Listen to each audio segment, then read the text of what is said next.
ओम श्री गणेशाय नमः। आप सभी को गणेश चतुर्थी की बहुत बहुत शुभकामनाएं। आज गणेश चतुर्थी के शुभ अवसर पर सुनिए गणेश भगवान की कथा और चौथ माता की कथा, क्योंकि चतुर्थी तिथि के दिन भगवान गणेश और चौथ माता की पूजा का विधान है, इसलिए आपको दोनों ही कथाएं अवश्य सुननी चाहिए। पौराणिक कथा के अनुसार एक समय की बात है, एक गांव में एक भाई बहन रहा करते थे। बहन का नियम था कि वह अपने भाई का चेहरा देखकर ही भोजन करती थी। उनका रोज का यही नियम था, जब तक वह अपने भाई का चेहरा ना देखे तब तक भोजन नहीं करती थी। इसी तरह समय बीतता रहा और उस लड़की का विवाह हो गया। अभी वह हर रोज सुबह उठकर जल्दी जल्दी अपने घर का काम समाप्त करके अपने भाई का मुंह देखने के लिए उसके घर जाया करती थी। एक दिन रास्ते में जब वह जा रही थी तो पीपल के पेड़ के नीचे उसने गणेश भगवान की एक मूर्ति देखी। तब उसने गणेश भगवान की मूर्ति के सामने हाथ जोड़कर कहा, हे गणपति महाराज, मेरे जैसा अमर सुहाग और मेरे जैसा अमर पीहर सबको दीजिएगा। ऐसा कहकर के वह आगे बढ़ गई। जंगल की झाड़ियों के कांटे उसके पैरों में चुभा करते थे। अब उसका हर रोज का नियम था कि वह पीपल के पेड़ के नीचे स्थापित मूर्ति के आगे हाथ जोड़कर ही आगे बढ़ा करती थी। रास्ते में झाड़ियों के कांटे उसके पैरों में चुभते थे तो उसके पाँव से खून निकलने लगता था। एक दिन जब वह अपने भाई के घर पहुंची तो भाई का मुंह देखकर बैठ गई। तब उसकी भाभी ने उससे पूछा, तुम्हारे पैरों में क्या हो गया है? यह सुनकर उसने भाभी को जवाब दिया कि भाभी, रास्ते में जंगल की झाड़ियों के गिरे हुए कांटे मेरे पाँव में चुभ गए हैं। उसकी भाभी ने जब यह बात भाई को बताई तो भाई ने अगले दिन कुल्हाड़ी लेकर रास्ते की सभी झाड़ियों को साफ कर दिया और इस तरह से कांटे भी साफ हो गए। भाई ने कांटों के साथ साथ पीपल के पेड़ के नीचे रखी मूर्ति को भी वहां से हटा दिया था, तथा जिसकी वजह से गणेश भगवान क्रोधित हो गए और इस प्रकार उन्होंने क्रोधित होकर उसके भाई को प्राण हर लिए। इधर लोग जब उसके भाई को अंतिम संस्कार के लिए ले जाने लगे तब उसकी भाभी रोते हुए लोगों से कहने लगी, आप लोग थोड़ी देर रुक जाओ, मेरे पति की बहन आने वाली होंगी और वह अपने भाई का मुंह देखे बिना नहीं रह सकती, उसका यही नियम है। तब लोगों ने कहा, आज तो देख लेगी पर कल कैसे देखेगी। रोज की तरह उधर जब बहन अपने भाई का मुंह देखने के लिए जंगल से निकली तब उसने देखा रास्ते की झाड़ियाँ और कांटों को हटाकर साफ कर दिया गया है। और जब वह हाथ जोड़ने के लिए पीपल के पेड़ के नीचे पहुंची तो उसने देखा कि वहां पर गणेश भगवान की मूर्ति भी नहीं थी। उसने थोड़ी दूर पर गणेश भगवान की मूर्ति पड़ी हुई दिखाई दी। तब उसने मूर्ति को उठाकर साफ करके उसे फिर से उसी जगह पर रख दिया और हाथ जोड़कर कहने लगी, हे गणपति भगवान, मेरे जैसा अमर सुहाग और मेरे जैसा अमर पीहर सबको देना। और इस प्रकार ऐसा कह करके वह लड़की आगे निकल गई। तब गणेश भगवान सोचने लगे, अगर इसकी नहीं सुनी तो हमें कौन मानेगा, हमारी पूजा कौन करेगा। तब गणपति भगवान ने उसे आवाज दी, बेटी, इस खेजड़ी की 7 पत्तियां लेकर जाओ और उसे कच्चे दूध में घोलकर अपने भाई के ऊपर छींटा मार देना, वह उठकर बैठ जाएगा। यह सुनकर जब बहन पीछे मुड़ी तो उसने देखा वहाँ कोई नहीं था।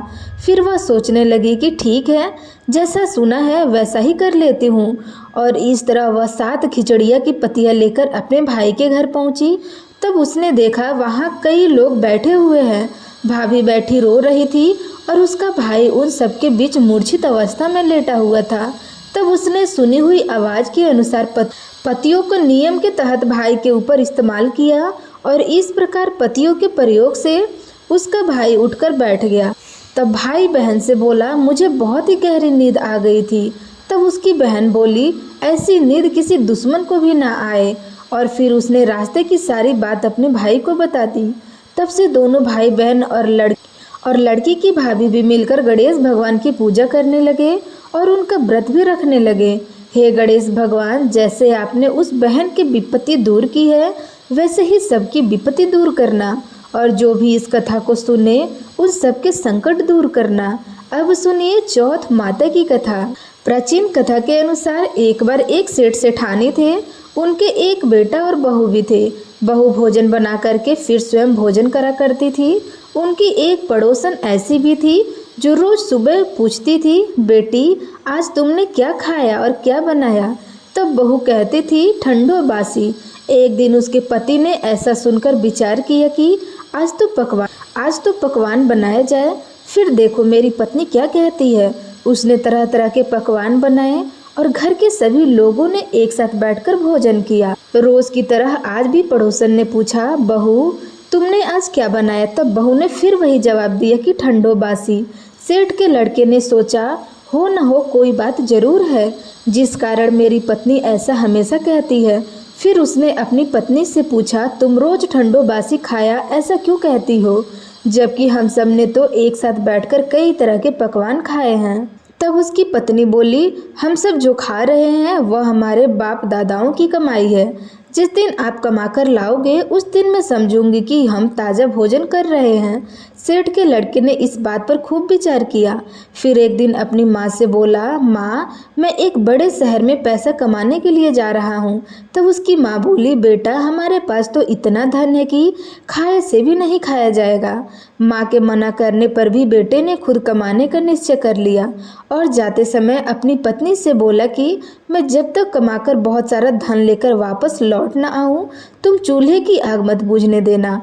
और फिर एक दिन चूल्हे की आग बुझ गई। तब वह मन ही मन घबराने लगी, कहीं मेरे पति पर कोई संकट तो नहीं आ पड़ा। जल्दी से पड़ोसन में से आग ला करके चूल्हे में रख दूं, ऐसा सोचकर वह पड़ोस में गई। वहां पड़ोसन चौथ माता का व्रत पूजन कर रही थी। पड़ोसन ने कहा, बहन थोड़ी देर में आकर जाना। बहू ने पड़ोसन से पूछा कि आप यह व्रत क्यों करती हो, इससे क्या फल मिलता है? तब पड़ोसन बोली, चौथ माता के इस व्रत को करने से अनन्य लक्ष्मी जी मिले और अपनी मनोकामनाएं भी पूरी होती है। अब बहू भी चौथ माता का व्रत करने लगी।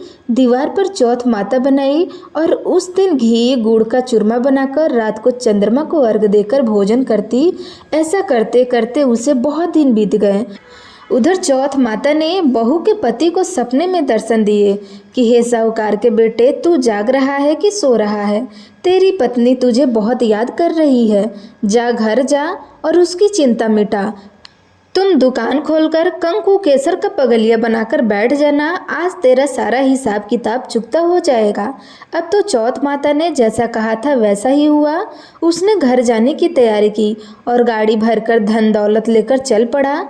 रास्ते में एक बड़ा सा काला नाग फन फैलाए बैठ गया और बोला, आज तो मैं तुझे डसूंगा, छोड़ूंगा नहीं, तेरी उम्र पूरी हो गई है। सेठ का लड़का बोला, आज चौथ माता ने मुझे सपना दिया है। मैं तो अपने पत्नी से मिलने घर जा रहा हूँ। वहाँ मेरी पत्नी मेरा इंतजार कर रही होगी, बहुत चिंता कर रही होगी और मैं उससे मिलकर जरूर वापस आऊँगा।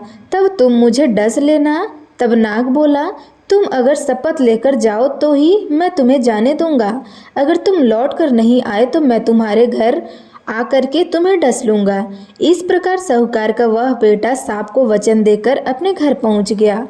वहां सभी से हंसी खुशी से मिला और भोजन करके फिर एक कोने में उदास होकर बैठ गया। उसकी पत्नी ने उदासी का कारण पूछा तो पति ने काले नाग वाली बात बताते हुए कहा, अगर मैं उसके पास नहीं जाऊं तो वह घर आकर ही मुझे डस लेगा। पत्नी बहुत चतुर थी, बोली, आप घबराओ नहीं, लेट जाओ, मैं उसका उपाय करती हूँ। पत्नी ने कमरे की 7 पीढ़ई डोली। पहली पीढ़ई पर रेत, दूसरी पर इत्र, तीसरी पर गुलाल और चौथी पर कंकु केसर, 5वीं पर लड्डू पेड़ा, 6वीं पर गादी गचीला और 7वीं पेड़े पर दूध से भरकर कटोरा रख दिया।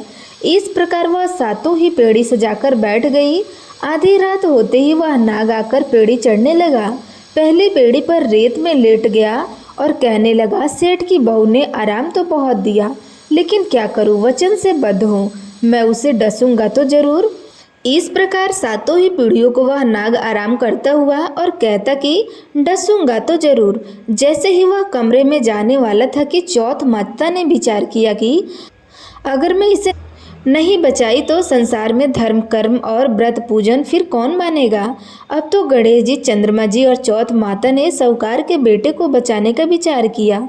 चंद्रमा जी ने उजाला कर दिया, चौथ माता ढाल बन गई और गणेश जी ने तलवार लेकर नाग को मार दिया और ढाल से ढक दिया। बहू भी थकी हारी सो गई। दिन हुआ तो लोग बेटे से मिलने आए, परंतु बेटा बहू तो उठे ही नहीं थे। बहुत देर हो गई तो माँ उन्हें उठाने के लिए गई। माँ ने सातों पीढ़ी पर जो कुछ देखा तो बहुत घबराई और जोर जोर से बेटे बहू की आवाज़ लगाने लगी। बेटा बहू उठो तो देखो कि एक ढाल तलवार पाड़ पड़ी है। अब ढाल उठाई तो वही काला नाग मरा हुआ पड़ा था। तब बेटा बहू ने सोचा कि आज तो धर्म कर्म ही आड़े आ गए हैं। अब भगवान श्री गणेश और चौथ माता ने हमारी रक्षा की है। चौथ माता, आपने जैसे सेठ के बेटे और बहू की रक्षा की, वैसे सबकी रक्षा करना।